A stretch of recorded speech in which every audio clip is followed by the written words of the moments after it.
Chair Debbie Dingle and co-chair Lori Trahan. Both of those members, and of course, Vice Chair Ted Lieu, both of those members are on the Energy and Commerce Committee. And as we all know, House Republicans are running scared this week because they plan to take away health care for millions of Americans while rewarding billionaires with tax giveaways. And these members will speak specifically to that. Most endangered members on the other side of the aisle have already voted to cut Medicaid by $880 billion. And Speaker Johnson is scrambling now to give them cover. And his most extreme members, by the way, those are the ones that he owes having the gavel to, are going to revolt if Medicaid cuts aren't as harmful to working families as possible. All of this is taking place against the backdrop of an economy that is in a free fall. We're heading toward a recession, a supply chain crisis that will result in more price hikes. And all of this is because of Donald Trump's policies. He lied to the American people when he said he'd lower costs on day one, and he lied to them over the weekend when he said that he won't cut Medicaid. Trump's lies are going to cost people their jobs, their livelihoods, potentially their homes, and he could care less because his billionaire friends and use this time, this free week that they have, to vote on policy that matters for everyday Americans. But instead, they should be talking about turning off tariffs that are reckless and dangerous. But instead, we're talking about Marjorie Taylor Greene's bill to rename the Gulf of Mexico. A slap in the face to hardworking Americans who want their leaders to bring down the cost of living, the cost that they face each and every day in childcare, in healthcare, in gas, groceries, rent. Those are things that the American public cares about. And those are the things that House Republicans are ignoring each and every day. With that, turned over to Vice Chair Ted Lieu. Thank you, Chairman Aguilar. Honored to be here with DPCC Chair Dingo and Co-Chair Trahan. You may have seen recent reports showing that 19 billion passwords were hacked and put online. So my public service announcement for today is change your password. Unless you're Pete Hegseth, because you have no concept of operational security. Pete Hegseth texted advanced information on combat operations to random people more than once on a Signal application. And we know from recent reporting that the Signal app that the Trump administration was using was a modified version done by telemessage. We know at least Mike Waltz was using that. Maybe that's one reason he was fired by Donald Trump. I urge reporters to ask Pete Hegseth if he also was using the modified Signal application that was hacked. Now I'd like to talk about Medicaid. So we know that Republicans voted already through the budget resolution to cut $880 billion of Medicaid. Now they're talking about imposing red tape requirements. I want you to understand what that means. That means every Medicaid recipient would have to fill out immense amounts of paperwork. They try to do this in Alabama and Georgia and end up achieving no cost savings. And Medicaid is so important to America. 2/3 of patients in nursing homes are funded through Medicaid. In addition, people get life-saving healthcare through Medicaid. And what happens if people don't get healthcare through Medicaid? Well, guess what? They're still going to get healthcare by walking into the emergency room and getting treated that way, which is even more expensive. If you make cuts in Medicaid, it's going to close down hospitals, including rural hospitals. So we urge Republicans to vote no on the dramatic Medicaid cuts. And now it's my great honor to introduce DPCC Chair Debbie Dingo. We came in the freshman class together. She's done a fantastic job as chair of the DPCC and look forward to her remarks. Thank you, Ted. And Pete was in our class too. It was a great class. I want to thank Pete and Ted for bringing us together this morning. And as Pete said at the beginning, in addition to my role as DPCC chair, I'm also a member of the Energy and Commerce Committee, which is ground zero for the Medicaid cuts that you were seeing the Republicans talk about. I want to be really clear with you. I've spent a lot of time at home, been in a lot of town hall meetings, in a lot of rallies, and in grocery stores, and in union halls. Donald Trump's economic policies are making life harder for everyday Americans. Costs are increasing, and every family is feeling the squeeze. And House Republicans are making things worse. Their budget cuts for Medicaid by nearly $900 billion is the largest Medicaid cut in history. The impact would be devastating in every corner of this country. And I know, believe me, the Democrats and Republicans are hearing about these cuts from constituents who are terrified about what it means for them. People like Katie in my district, whose son Nathan is 6 years old. Nathan was born premature and has required more than 15 procedures on his airway to help him breathe. As she told me, some of those procedures have cost $20,000 or more. And without Medicaid, there's no way that Katie and her family would be able to meet Nathan's complex medical needs. When I was at Michigan, just on the way to visit a doctor, a woman started crying in the elevator with their child in a wheelchair and said, "What will I do if I can't bring my child here, if they cut me?" 75% of the children at Children's Hospital in Detroit are on Medicaid. And seniors said to me, "Are they going to kick my husband out on the street from a nursing home?" That's the stories that people are telling us. Medicaid's a lifeline. It keeps children healthy, it helps parents work, and it cares for seniors in nursing homes. The American people cannot afford Medicaid cuts, especially as the economy is being crashed around them by President Trump. House Democrats are fighting to stop this Republican budget and save Medicaid. We have been active across the country with hundreds of local events, raising the human stories, having people understand these aren't numbers. It's human lives. And more importantly, we're raising more stories in every community so people know who it's going to be impacting. And that's what we're going to continue to do until this Republican budget is defeated. So with that, let me yield to my DPCC co-chair and fellow Energy and Commerce Committee member, Lori Trahan. Well, thank you, Chair Dingle, and thank you to Chair Aguilar and Vice Chair Lieu for hosting us this morning. Republicans in Congress are locked in a debate this week and that about everything that you need to know of their priorities. They're trying to decide how to pay for massive tax breaks for their billionaire donors, and they've narrowed it down to two options: kick millions of Americans off of their health care by slashing Medicaid, or take food off the table for working families by gutting nutritional assistance. And let's be honest, Donald Trump doesn't care which one they choose, as long as they send what he calls a big, beautiful bill to the White House. But there's nothing beautiful about ripping health care away from millions of Americans. Medicaid is a lifeline. It's prenatal care for moms. It's nursing home care for seniors. It's the support for kids with disabilities that they need to thrive in school. Republicans aren't doing this to fix the economy or to reduce the deficit or to get rid of fraud, waste, and abuse. They're doing it so Elon Musk can buy another private jet. Meanwhile, families are already making impossible choices every day. Do I pay for medicine or do I buy groceries? Do I take my child to the doctor or do I pay my utility bills? And now Republicans want to make those choices even harder. Well, House Democrats have a message for our colleagues across the aisle. If you're going to gut Medicaid so your billionaire buddies can get a tax cut that's bigger than what most teachers make in their lifetimes, we're going to make it as painful as possible.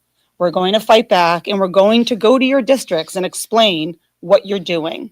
And we're going to help your constituents vote you out next November. That's our focus, that's our fight, and that's our promise. Thank you. Thank you, Lori. Questions? No one wants to go first? Cassie? Two quick questions for you as the Vice Chair, more California focus. I'm wondering first your reaction to the President's suggestion of this foreign film tariff and what that might look like, and also your reaction to these reports coming out of the Senate side that Republicans are considering going around Senate parliamentarians and holding a vote on this California vehicle initiative that came out of the House Republicans. I'll take that piece first. It would be unprecedented for Senate Republicans to turn away the position of the parliamentarian. It's very clear, and the GAO report on that spells it out, that this is not subject, what waivers are not subject to CRAs. What in our world, these are lots of acronyms, here, but in our world, the Senate parliamentarian has ruled that it does not have privilege to come to the Senate. If Senate Republicans want to blow up that process, they will do so, but it will be at a cost.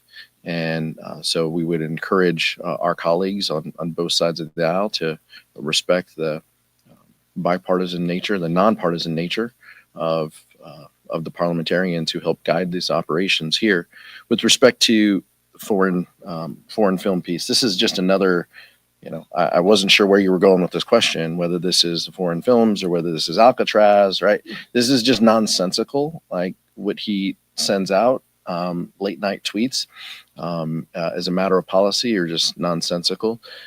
There are things that we can do to increase production for the film industry to film in the United States. We should be looking at those ideas and strategies, not reckless tariffs that will cost people jobs and raise costs for Americans. That's exactly that's consistent with what this president has been proposing time and time again is his public policy solutions. Regarding Donald Trump's random tariff imposition now on movies, I just want to say in the California State Legislature, I was a co-author of their film and TV tax credit. I think that is the way to go because that doesn't actually increase costs on movies. A tariff on movies, foreign movies, would increase costs on movies, and no one in Hollywood was asking for a 100% tariff. Donald Trump didn't appear to have talked to anyone about the 100% tariff on foreign movies. It just seems like another random idea that he put out there with no thought about how it would actually be implemented, because if it was implemented, it would increase consumer costs on movies. Also, it would just make some movies really far less interesting, right? So if All Quiet on the Western Front had to be, renamed All Quiet on the U.S. side of the Canadian border, much less interesting movie. So there's just no thought behind what Donald Trump is doing with his indiscriminate tariffs. It's pretty consistent through line. Nick? I want to ask about ranking members. Do you have any sense of when you might call an election for the position that might soon be vacated by Connolly or There's currently no vacancies for any ranking member positions. If there's a vacancy, the vice chair and I will call an election in accordance with House Democratic Caucus rules. But there's no vacancy at this point. I said that last week, and that remains the case. Michael and Mika. House Financial Services Democrats walked out of a crypto hearing, and they're holding their own shadow hearing to spotlight Trump's ties to the crypto industry. As you all continue to make your economic case for the American people, cryptocurrency continues to be an emerging issue that matters for a lot of Americans. Does bypassing bipartisan opportunities to debate the issue, does that risk undermining your message on, working with Republicans to find common ground on these issues that all Americans care about? Crypto really isn't a partisan issue, but it seems to be becoming that role with a lot of record that's happening on both sides. We want bipartisan solutions, but we have also said, the focus should be on how we drive down costs that Americans face. That should be our focus, our goal, our North Star, and we should, if Speaker Johnson and Donald Trump were serious about lowering costs for folks, we wouldn't have the schedule that they have in front of us. That needs to be our focus, not in raising costs that for people who want to go to the movie theaters, not in kicking people off of healthcare coverage. That's not the appropriate place that we should be spending our time. There are bipartisan solutions, but what clouds the water oftentimes, especially on this case, is the president and his family seeking to enrich themselves through meme coins, stable coin, the crypto world, there are bipartisan solutions that Democrats are willing to embrace with respect to regulating this industry in a fair way. But we don't want that to mean that the president now has a new line of business, a new book of business for him and his family to profit off of. So that's, I think, what the Agriculture Committee Democrats and the Financial Service Committee Democrats are looking at and weighing as they make these decisions. Mika. Thank you. I saw that Luke Clark was in Indianapolis for an election for Congressman Andre Carson last week. I know that he is facing one of the primary challengers. Do you expect leadership to step in and do more events with members facing your primary challenge? If members want us to visit, we try to accommodate and visit. I appreciate Whip Clark making the time to go to Indianapolis. I know she and Lori also spent part of the weekend at Molly McGovern's funeral. Being there for one another as part of our Democratic family is so incredibly important in this time for the McGovern family.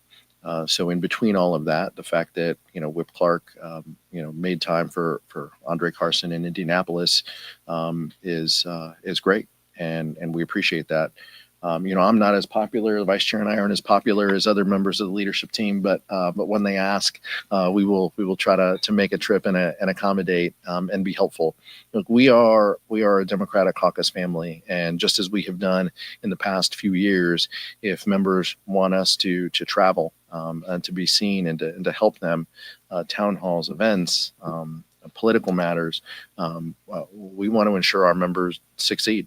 And we want to be there for one another. And so that continues to be kind of a guiding force of this leadership team.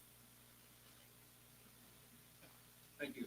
The Texas Democratic Party is considering a resolution to condemn Henry Cuellar for a number of votes where he was one or two of the Democrats for a Republican bill, saying he has disregard for the values of the Texas Democratic Party, speaking of member protection.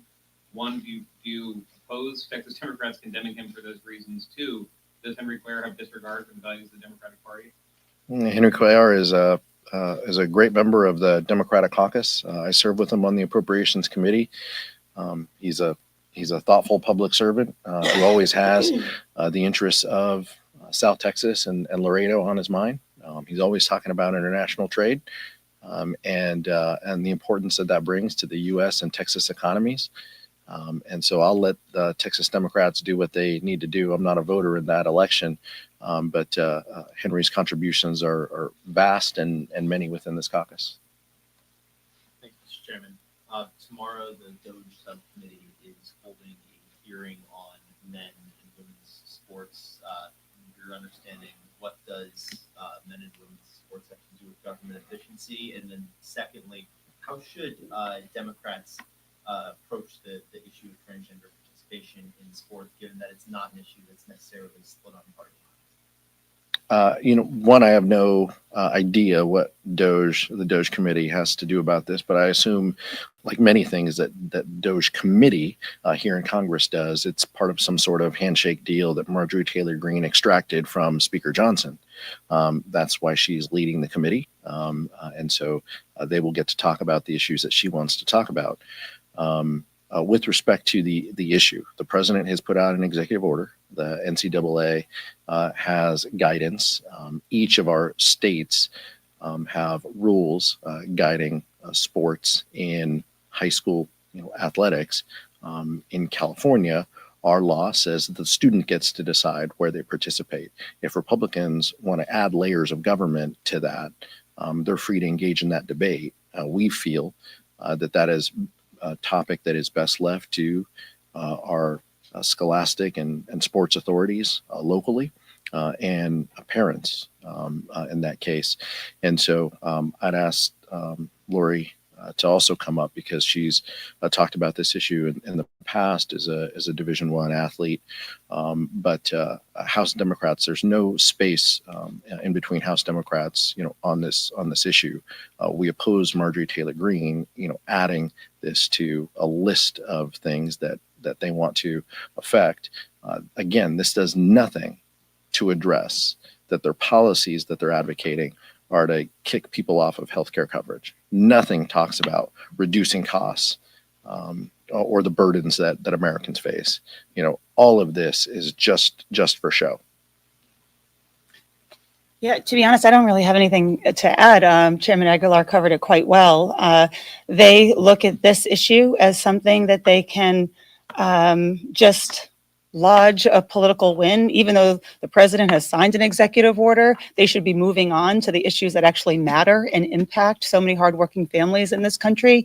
But they won't because they keep coming back to this issue as though it's one that is relevant in people's lives. So look, I was a college athlete myself, and I've been pretty upfront about, where there's big differences between, a transgender athlete playing at a collegiate level or high school level and not letting 6-year-olds play in their youth soccer sports. And that's who they're targeting with these cruel policies, is not letting kids participate in youth leagues. It's totally government overreach, and we've got the structures in place to make those rules, but they're bypassing it because they look at it as a political opportunity. Thank you. Last question. So I want to ask you about a legal or voting on behalf of the HR 1516. What's your position? What are your thoughts more broadly on the DHS restrictions on patient This is an issue that's come up multiple times, in the last, Congress as well. Again, just an absolute, abject failure on behalf of the Republican majority to deal with issues that everyday Americans care about. They're not concerned about this. This bill would affect 5 college universities and campuses. Doesn't address driving down costs, doesn't address the healthcare crisis that they're starting, doesn't address driving up costs with tariffs. That's not what they choose to focus on. Instead, this is an attack on our higher education system. That said, the committee has marked this up. This has been a bipartisan bill in the past. We assume it's a bipartisan bill now. Members are going to vote their districts. There isn't, we are not whipping this bill. But again, it's just, it's a missed opportunity because they're devoting debate time and floor time to a topic that doesn't have anything to do with what people really care about. Thank you so much.